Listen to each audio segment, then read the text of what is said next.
Hi, I'm Carl Azus, and this is CNN Student News. In honor of World Teachers Day, today's show is dedicated to educators around the globe. First up, Pentagon officials are investigating a battle that took place over the weekend in Afghanistan.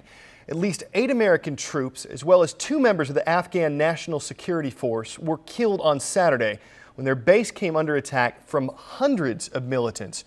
According to one U.S. military official, the battle lasted around 12 hours with militants firing down on the base. U.S. and Afghan forces were eventually able to push back the assault. The violence marked the largest number of Americans killed in combat in a single day in Afghanistan. That's since July of last year. It all comes as President Obama is reviewing the U.S. military's approach to the war in Afghanistan. He believes that strategy needs to be considered before more resources are sent to the region. Relief efforts on the way to residents of Samoa who are recovering from an 8.0 magnitude earthquake last week. You can see some of the supplies being boxed up here. Hundreds of emergency personnel are in the area helping get aid to victims. In Indonesia, rescue workers are using every means necessary to search for people after a pair of deadly earthquakes there.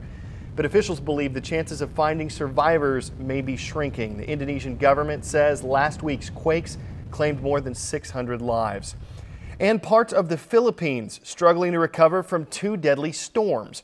1 week after Typhoon Ketsana slammed into the country, Typhoon Parma made landfall this weekend, triggering landslides, dumping massive amounts of rain. Eunice Yoon shows us how one family survived this storm.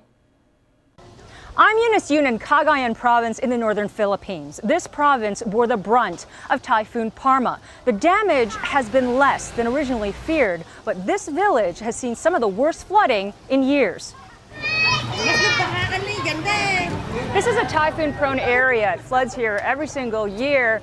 This man, though, says that this is the first time that the waters have actually gotten into his house. So the family said that they had heard that typhoon was coming. So in order to prepare, they elevated the rice that they have. This rice comes from a tract of land which they own. The water, though, as you can see, is really, really high. They have a couple areas, some rooms where the floor is slightly elevated. They said that the strong winds were shaking the rooftop. And there are certain areas where there are watermarks. Another bedroom here, they have all their belongings elevated. So we're now in the kitchen. And if you look over there, there's a staircase to a second floor. I asked the family during the storm why they didn't decide to go upstairs and sleep up there, but they said that the winds were so strong and the rains were just pelting down that they thought that it would be a lot safer to be on the first floor the entire time. Is this legit? Buenos Aires, Argentina hosted the 1968 Summer Olympics. Not legit. Mexico City hosted the 68 Games. The Olympics have never been held in South America. Rio de Janeiro. You heard it there. Rio de Janeiro, Brazil, named the host of the 2016 Olympic Games. Celebrations erupted in Rio after the announcement was made last Friday at the International Olympic Committee meeting in Denmark.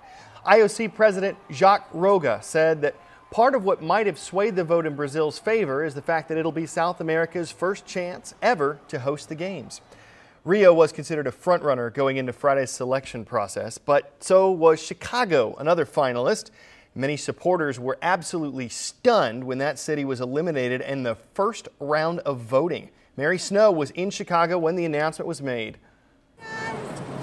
The city of Chicago, having obtained the least number of votes, will not participate in the next round. Chicago's just got eliminated. People are just standing around watching the screen, stunned, including this one right here. Your thoughts? Yeah, it's so sad. Oh, no. And I'm sorry for us as a city. I'm sorry for the country. I'm sorry for the mayor. How awful. I'm thinking, is this a bad dream or something? I mean, we have been contesting for these games for so long and really show the world what we're made of, and now we don't get a chance to prove it. Just a few minutes after that announcement in May, this crowd is quickly thinned out. People just absolutely stunned, including some former Olympic athletes. Your reaction?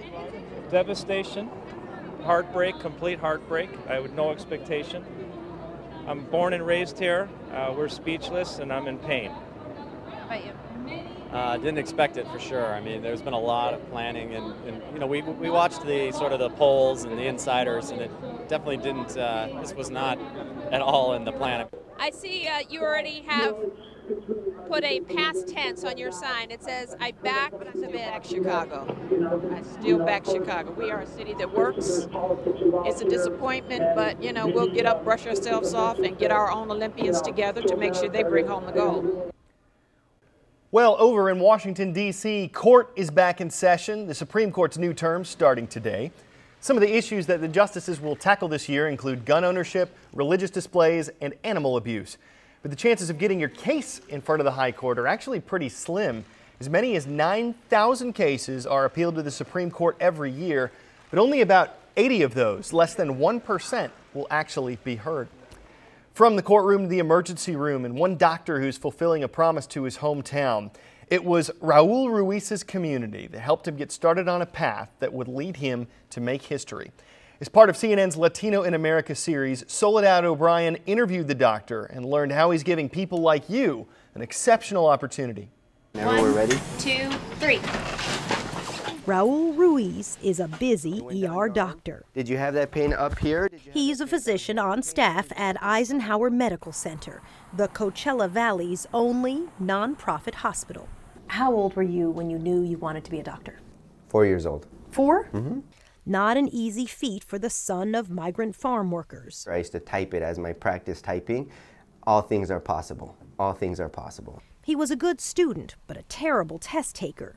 English wasn't his first language. According to my SAT scores, I should have never gone to college. What were your scores? I'd rather not say. The biggest obstacle wasn't grades, it was money. A family friend paid for him to apply to UCLA, but it was the community of Coachella that helped put Dr. Ruiz through school. Coachella is a small farming town with mostly Spanish-speaking immigrants. The average family income is less than $25,000 a year. I'd start knocking on doors and saying, I'm from this community, I want to become a physician, and I'm going to come back. I want to offer you the opportunity to invest in your community. He handed out homemade contracts to sponsors like Juan Torres, owner of the local hardware store. I was able to raise about $2,000.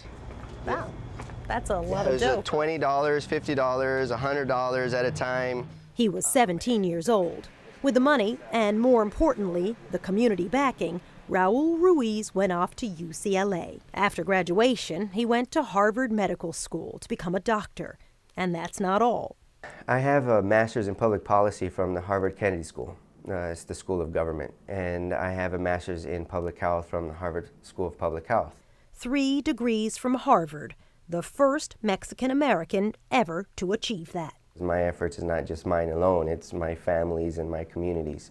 So, you know, we've worked hard. He could have practiced anywhere, but he came back.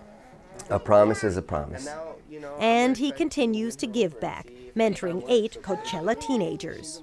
There's only 2 obligations. One is that they show up, and 2, that they participate with me in community service. And then we'll see if we can make a difference.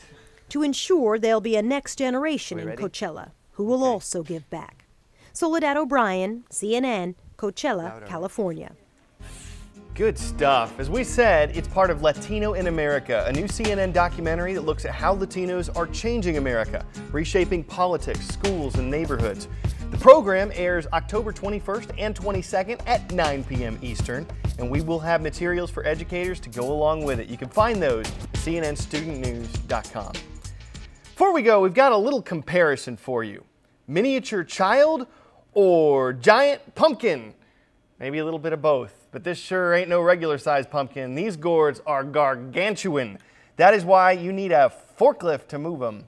It's all part of the giant pumpkin way off in Colorado, the winning Whopper tipping the scales at exactly 1,000 pounds. Can you imagine growing a 1,000-pound pumpkin? It would probably drive you out of your gourd. Woo! Waking you up on a Monday, I'm Carl Azuz. CNN Student News returns tomorrow. We'll see you then.